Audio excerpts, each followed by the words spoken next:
Bonjour à toutes, bonjour à tous, bienvenue à notre écho du jour. Nous sommes très heureux de vous retrouver dans cette nouvelle semaine que nous démarrons. Nous croyons que vous allez bien par la grâce de Dieu et que vraiment la semaine démarre dans la paix, dans la joie du Seigneur. En tout cas, pardonnez-moi le son de ma voix un peu enrouée. Le week-end a été un petit peu intense. La voix a été beaucoup sollicitée.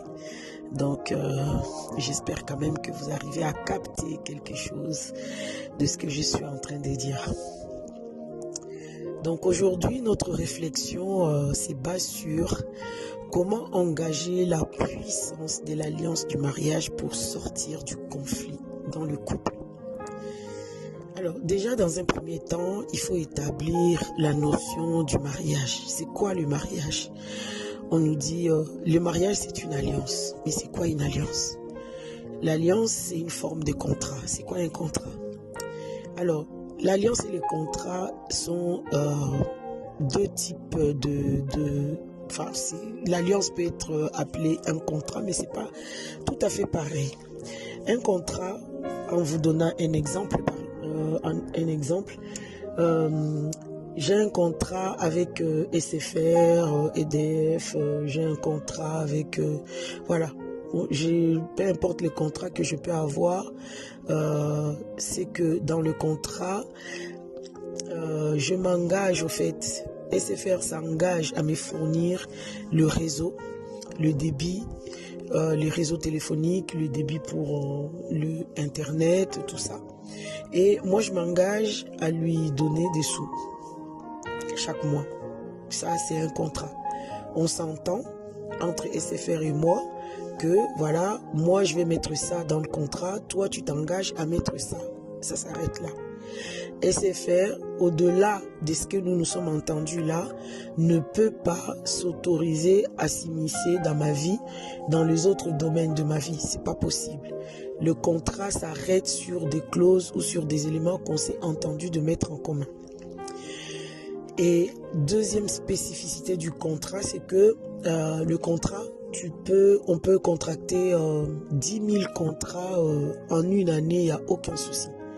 Et d'ailleurs, dans nos vies, vous allez constater que vous avez un contrat avec votre ligne téléphonique, le contrat avec EDF, le contrat de la maison, le contrat de, je sais pas, l'assurance voiture, le contrat. On en a des contrats à droite, à gauche. On en a plein. Ça n'empêche pas de contracter plusieurs contrats en même temps. Maintenant, l'alliance, c'est différent du contrat. Pourquoi? Parce que déjà, on ne peut pas contracter, comme dans le contrat, deux alliances en même temps.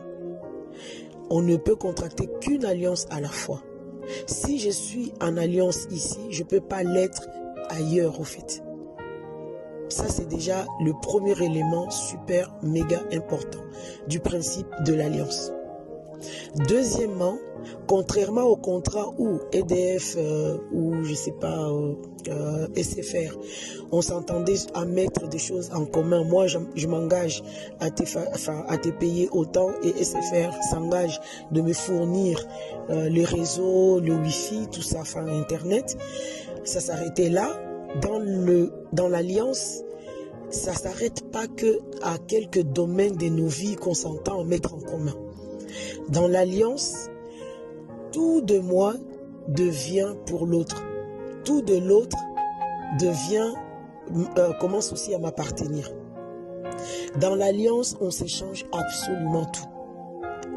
Et quand on dit absolument tout, au-delà du physique, aussi bien dans le domaine physique où on va s'échanger voilà, le bien matériel, l'argent, la maison, la nourriture, peu importe le bien physique, on s'échange tout.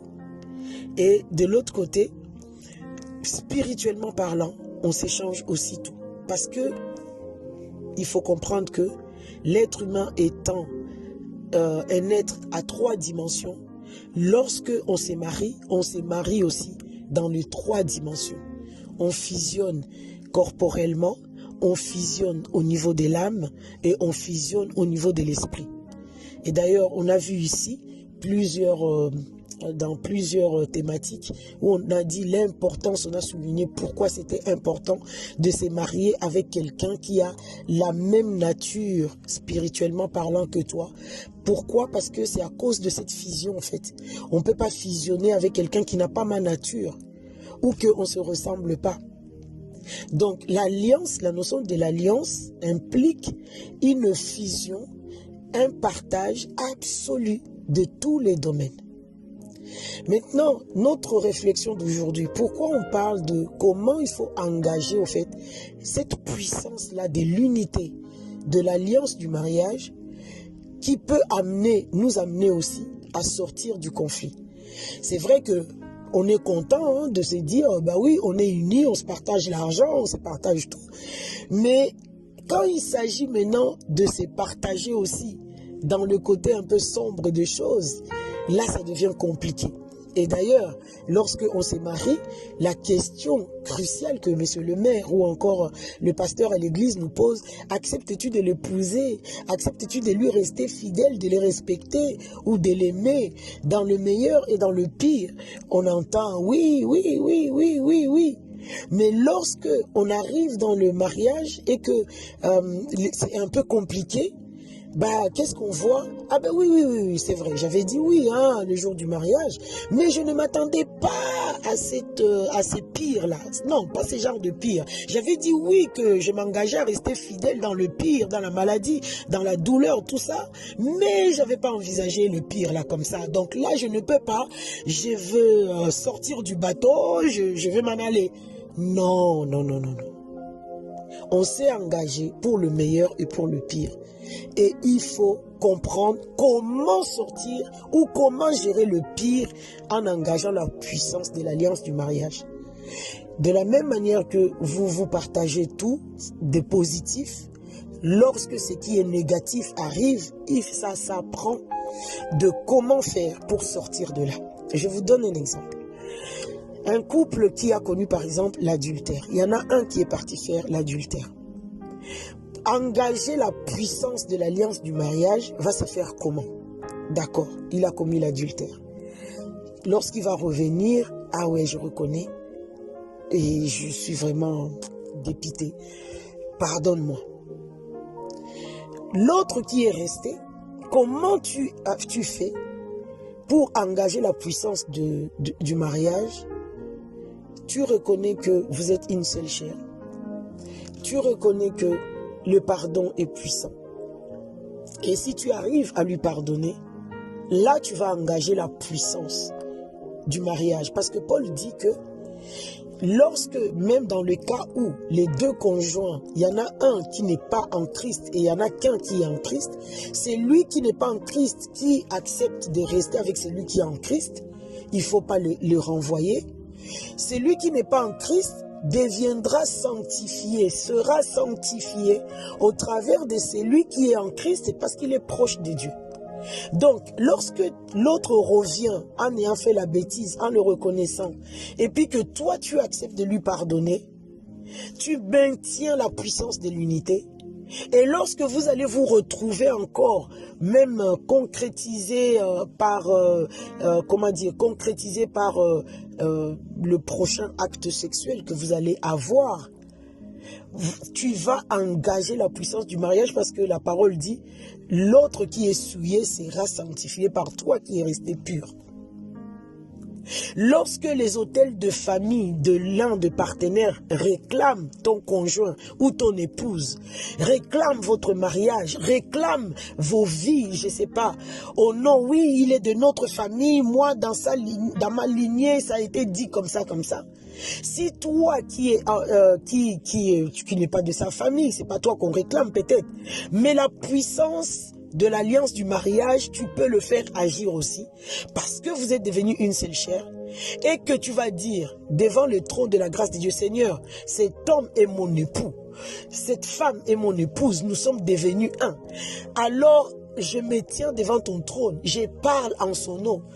Toutes les voix qui la réclament, toutes les voix qui réclament la cassure ou la séparation de mon mariage, je les annule. Ta voix sera entendue. Parce que tu demeures, tu te tiens sur la base de l'unité. Et l'unité, c'est puissant. Dieu dit, personne ne peut séparer ce qu'il a uni. Donc, ce qui a l'un et à l'autre, ce qui a l'autre enfin, voilà, vous comprenez? Donc, l'alliance de la puissance du mariage est tellement, l'alliance du mariage est tellement puissante que nous ne devons pas seulement nous en jouir lorsque tout va bien, lorsqu'on se partage des choses qui sont super machin, mais là j'ai envie de vous dire, même quand ça va pas, même quand c'est compliqué, vous pouvez engager la puissance du mariage pour sortir des conflits en revendiquant et en parlant sur la base de l'unité parce que vous êtes devenus une seule chair. Notre prière est que vraiment cette notion, la profondeur de la puissance de l'alliance du mariage vous soit communiquée pour vous aider à sortir de tous les conflits dans lesquels que vous pouvez traverser au cours de votre vie de couple. Que le Seigneur vous bénisse abondamment au nom de Jésus. Amen.